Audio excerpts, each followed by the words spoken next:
কাছাৰ জিলাত আজি জিলা আৰক্ষীৰ উদ্যোগত ৰঙালী বিহুৰ প্ৰথমটো দিন আজি চতৰ শেষ গৰু বিহু। আজিৰ দিনটোতে আমি দক্ষিণ হালমাৰা মানকাছাৰ জিলাত আমাৰ জ্যেষ্ঠ আৰক্ষীক অধীক্ষক মহোদয়ৰ পৃষ্ঠপোষকতাত আৰু বিশেষকৈ আমাৰ সহকাৰী আৰক্ষী অধীক্ষক প্ৰতাপ দাস ছাৰৰ নেতৃত্বত আমি ইয়াত এটা বিহু অনুষ্ঠান পাতিছোঁ। আমাৰ স্থানীয় বিহুৱা দলসকলে ইয়াত বিহু নাচিছে।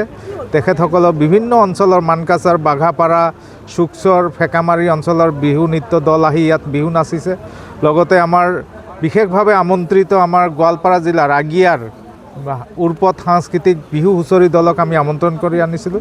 তেখেতসকল ধুনীয়া বিহু নৃত্য পৰিৱেশন কৰিলে। আজি ৰাতিপুৱা ভাগৰে পৰা পতাকা উত্তোলনৰ পৰা আৰম্ভ কৰি আমাৰ মৰমৰ শিল্পী জুবিন গাৰ্গলৈ শ্ৰদ্ধাঞ্জলি, তাৰপিছতে আমাৰ অন্যান্য যি অনুষ্ঠান আছে, আজি দিনজোৰা যি বৰ্ণাঢ্য অনুষ্ঠান, সঁচাকৈ আজি দক্ষিণ হালমা মানকাছাৰ আজি বিহুৰ বতাহে মানে চাৰিওফালে বিয়পি পৰিছে। আৰক্ষীসকলে ঘৰ বাৰী এৰি আহি উদযাপন কি ক'ব এই সন্দৰ্ভত? নাই, বিহু বুলি ক'লে কোনেও ৰৈ থাকিব নোৱাৰে। আজি কৰ্তব্যৰ খাতিৰত বিভিন্ন জিলাৰ পৰা হয়তো তেখেতসকল ইয়াত আহিছে। গতিকে বিহুৰ দিনটো কোনেও ৰৈ থাকিব নোৱাৰে। গতিকে য'তেই থাকিব ত'তেই বিহু হ'ব। দক্ষিণ হালমাৰা মানকাছাৰ জিলাতো বিহু হ'ব। গতিকে সকলোৱে লগে ভাগে আমি বিহু পাতিছোঁ।